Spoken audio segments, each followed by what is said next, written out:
Yes, student, as I already stated that कि हमने जितना भी अपना सिलेबस रिवाइज करना है, पढ़ना है, वो सारा हम एज़ पर रिक्रूटमेंट बोर्ड के सिलेबस के अकॉर्डिंग टू ही पढ़ेंगे।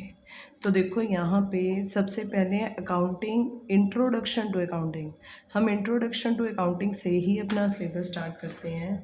देखो इंट्रोडक्शन टू अकाउंटिंग में ये जो भी दे रखा है हमें फर्स्ट, ये हमें इतना इम्पोर्टेंट नहीं है, ठीक है। इसमें तो जनरल सी बातें हैं, इसमें से कभी पेपर में खैर कुछ आया ही नहीं।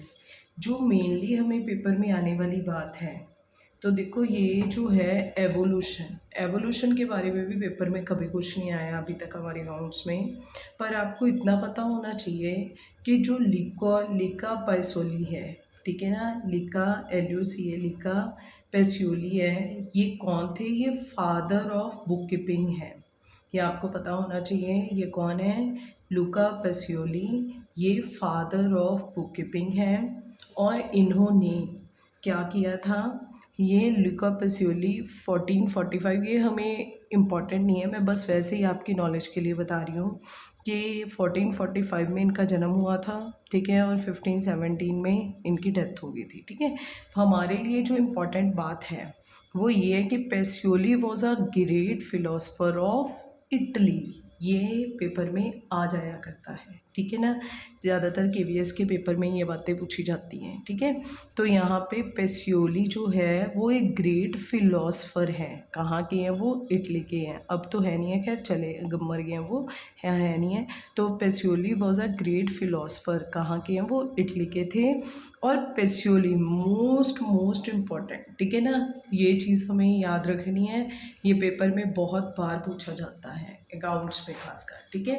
तो यहाँ पे कहते हैं पैसियोली यूज्ड द टर्म, एक तो डेबिट वर्ड हम यूज़ करते हैं ना DR, और क्रेडिट CR। तो इसने लिखा है the Pacioli used the term, Pacioli ने ये यूज्ड किए हैं टर्म डेबिटो DR, जिसके लिए हम डेबिटो का मतलब ओन टू, ये पूछा जाता है मोस्टली। ये नहीं पूछा जाता कि ये, हाँ ये भी पूछ लेते हैं कि ये टर्म्स किसके द्वारा डिराइव की गई हैं, किससे ली गई हैं। तो ये जो टर्म्स हैं ये पैसियोली ने ही दी थी। डेबिटो का मतलब होता है ओन टू, और क्रेडिटो ओन्ड बाय, ठीक है ना। तो यहाँ पे these come from Latin words, ठीक है। ये लैटिन वर्ड्स जो हैं, जो इटली के लैटिन वर्ड से ही डेबिट्योर और क्रेडिटर से लिए गए हैं, ठीक है ना। आपने बस वो चीज़ें इसमें रिवाइज करनी है जो हमारे लिए इम्पॉर्टेंट है, जो पेपर में पूछा जाता है मोस्टली। ये पूछा जाता है डेबिटो का मीनिंग, ठीक है ना, कि ये जो चीज़ें हैं, ये जो टर्म्स हैं, ये बनी है, इसका रियल मीनिंग क्या है। डेबिटो ओन टू और क्रेडिटो ओन्ड बाय, ठीक है। और ये लैटिन वर्ड से ही आया है। और बनाया किसने था, दिया किसने था, ये वर्ड डिराइव किससे हुआ है? ये पैसियोली से ही, ठीक है। Term use today have their origin from, ठीक है ना, जो आजकल हम यूज़ कर रहे हैं डेबिट और क्रेडिट, ये पिछली टर्म से ही आई हैं। The system he published included most of accounting cycles known in today, ठीक है।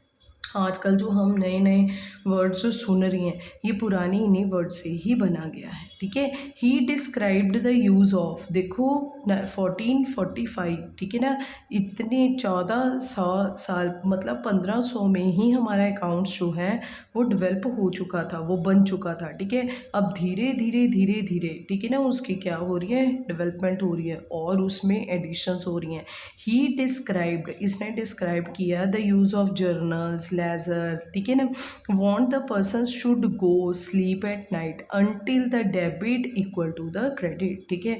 तो इसने यहाँ पे जर्नल, लेजर में ये बताया कि एक पर्सन, एक बिजनेसमैन जो है वो तब तक सुख की नींद नहीं सो सकता जब तक उसके डेबिट इक्वल टू क्रेडिट ना हो जाए, ठीक है। तो ये जो बातें हैं, अगर बस हम कहने का मतलब बस ये है कि जो ये इतनी पुरानी टर्म्स हैं, डेबिट, क्रेडिट, जर्नल, लेजर, ठीक है, ये कोई ऐसे नहीं है कि ये 19th सेंचुरी में या 20th सेंचुरी में हमारे सामने आई हैं, ये 14th सेंचुरी से ही चली आ रही हैं, ठीक है। ही ऑल्सो सुजेस्टेड द, देखो उसने ये भी सुजेस्ट किया था, पैसियोली ने ये भी सजेस्ट किया, preparation of inventory, financial position of business, which is called balance sheet. बस मेरे कहने का मतलब यही है कि ये सारी चीज़ें बहुत ट्रेडिशन है और हमारे अकाउंट्स के पेपर में ये सारी चीज़ें बहुत डीपली पूछी जाती हैं। ठीक है, अब देखो इसमें और हमें कुछ भी डीपली पढ़ने की ज़रूरत नहीं है। ठीक है,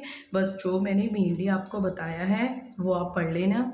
अगर देखो अभी आपको दिखाई दे रहा है, अगर आपने इसका स्क्रीनशॉट लेके इसको रिवाइज करना है तो कर लेना, अदरवाइज इसमें से और कुछ भी पेपर में पूछा नहीं जाता। ठीक है, अब देखो नेक्स्ट हमारे पास है अकाउंटिंग मीनिंग एंड डेफिनेशन। जैसे कि मैंने आपको बोला है कि हम एज पर सिलेबस ही पढ़ेंगे, तो इंट्रोडक्शन टू अकाउंटिंग ये तो जस्ट मैंने एक जनरल सी आपको बताया है। जो मेन अकाउंटिंग की इंफॉर्मेशन डेफिनेशन है वो यहाँ से स्टार्ट होती है।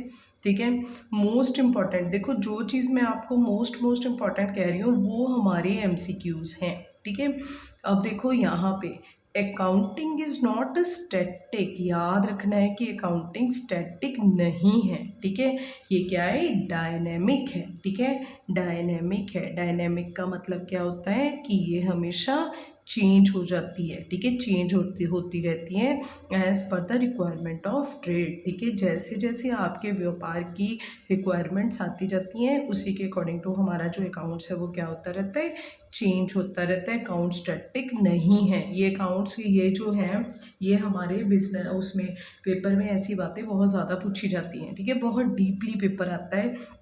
Its role has been changed significantly with the development field of economics and commerce। ठीक है, अकाउंट्स जो ट्रेड के अकॉर्डिंग टू ये क्या होता रहता है, चेंज होता रहता है। अकाउंटिंग इज एनालिसिस एंड कहते हैं इंटरप्रिटेशन ऑफ बुक कीपिंग। ठीक है, इसमें हम क्या करते हैं, जो हमारा अकाउंट्स है उसमें हम इंटरप्रिटेट करते हैं बुक्स, कहते हैं बुक कीपिंग रिकॉर्ड्स। अब आपको +1 में आपने पढ़ा ही होगा वैसे तो। ठीक है, अगर आपकी +1 की अपनी कॉमर्स बैकग्राउंड है तो बुक कीपिंग और अकाउंटिंग दोनों में डिफरेंस होता है। ठीक है, वैसे तो हम आगे जाके भी पढ़ेंगे पर आपको पता होना चाहिए ये जो बुक कीपिंग वर्ड है ये क्या है, एक ओल्डेस्ट वर्ड है जिसको किसने कि जो सबसे पहले किसने बनाया था, नीलिका पसेली जी जो हैं उन्होंने ही इसे जो है दिया था ये वर्ड बुक कीपिंग।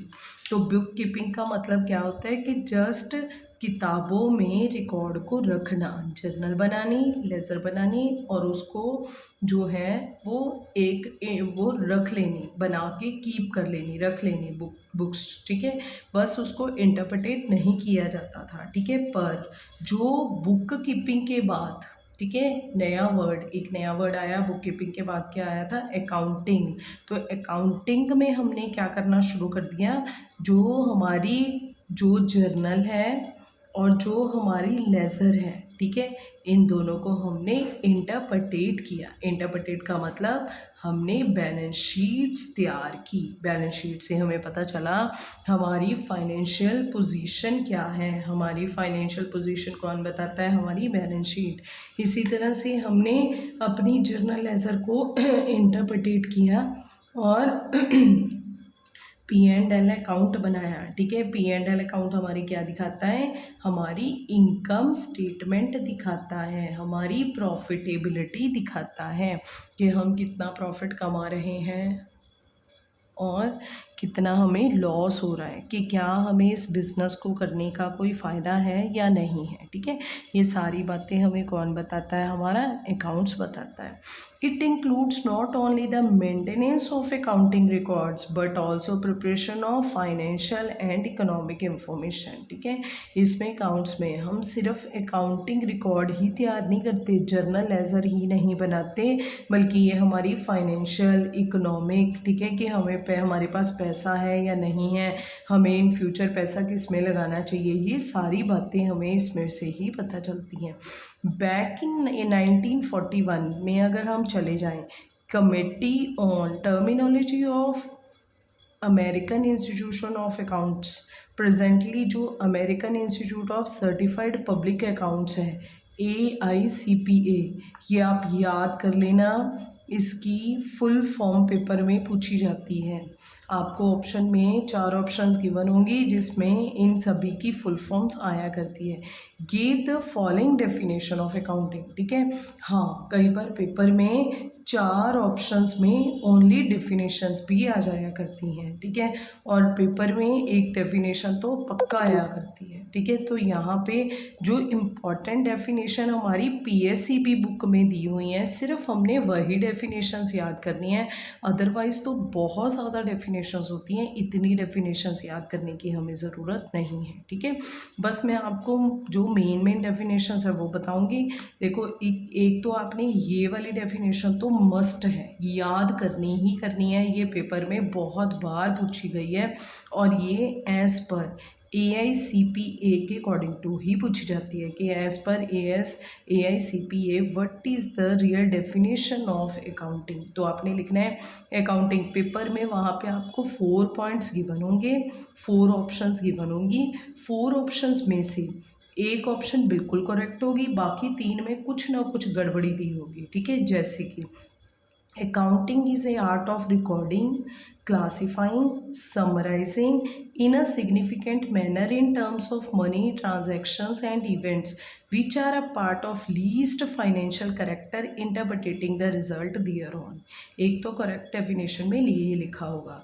हाँ, दूसरी में लिखा होगा accounting is a art of recording and classifying the terms of money transaction, मतलब उसमें समराइजिंग नहीं गिवन होगा, जबकि हमें पता है कि जो हमारी बुक कीपिंग है उसमें तो रिकॉर्डिंग और क्लासिफिकेशन की ही बात होती है, पर जो हमारी अकाउंटिंग है उसमें समराइजिंग और इंटरप्रिटेशन की भी बात होती है, ठीक है। तो आपने ध्यान से डेफिनेशन को रिवाइज करना है अगर आप अच्छे नंबर लेके पास होना चाहते हो। तो बस और कुछ भी ज़्यादा डीपली करने की ज़रूरत नहीं है। देखो, पेपर 150 मार्क्स का आता है, 150 में से +1 +2 को ही अगर आप अच्छे से रिवाइज कर लोगे, ठीक है, तो आपको बीकॉम की बुक्स में से, देखो पेपर तो सभी बुक्स में से आएगा और डीपली ही पूछा जाएगा, ठीक है। पर अगर आप +1 +2 को अच्छे से रिवाइज कर लेते हो, बीकॉम को छोड़ भी देते हो, तो आपके 150 में से एटलीस्ट, अगर आप मेरे अकॉर्डिंग टू पढ़ोगे, ठीक है, तो आपके 150 में से एटलीस्ट 100 मार्क्स तो पक्के आ जाएंगे, ठीक है ना। सिर्फ 50 मार्क्स रह जाएंगे, पर आपका जो नंबर है वो आपकी मेरिट में पक्का रहेगा, ठीक है। पर अगर आप 150 में से 150 लेना चाहते हो तो मैं आपको तो बीकॉम का भी साइड बाय साइड अच्छे से सिलेबस रिवाइज करवाऊंगी, तो आपने बीकॉम का भी रिवाइज करना है और साइड बाय साइड +1 +2 का भी, ठीक है। पर करना बिल्कुल डीप है, ठीक है, तभी हम अच्छे मार्क्स लेके अपना जो पेपर है वो सॉल्व कर सकते हैं, ठीक है। अब देखो, यहाँ पे ये वाली डेफिनेशन हमने पढ़नी है। ये जो डेफिनेशन है, ठीक है, ये वाली मोस्ट इम्पॉर्टेंट डेफिनेशन है, पर इसमें ये डेफिनेशन इम्पॉर्टेंट नहीं है, ठीक है। अगर आप छोड़ना चाहते हो तो इस डेफिनेशन को छोड़ सकते हो, ठीक है। अब देखो, अमेरिकन अकाउंटिंग एसोसिएशन, याद रखना है, American institution of certified public accountant, AICPA, एक तो ये वाली डेफिनेशन और एक AAA वाली, ये वाली डेफिनेशन, ये मोस्ट इंपॉर्टेंट है। The American accounting associate definition in 1966, ये दी है 1941 में, ठीक है। Accounting is a process identifying, measuring, communicating economic information to permit informed judgements and decisions by the users of information, ठीक है। देखो, सेम ही डेफिनेशन है, याद रखना है पेपर में आइडेंटिफाइंग, मेजरिंग, कम्युनिकेटिंग, एनालिसिस, ऐसे वर्ड दिए होंगे, यहाँ पे ऐसे वर्ड दिए होंगे, बट इन केस क्वेश्चन में ओनली रिकॉर्डिंग और क्लासीफाइंग आएगा तो वो बुक कीपिंग की बात कर रहा है, ठीक है। इसके अलावा हमें ये कुछ याद करने की ज़रूरत नहीं है, ठीक है। इस टॉपिक में हमें ये सब कुछ याद करने की ज़रूरत नहीं है। देखो, नेक्स्ट उसके बाद हमारे पास, इसके बाद इंट्रोडक्शन टू अकाउंटिंग हमने पढ़ लिया है ये टॉपिक।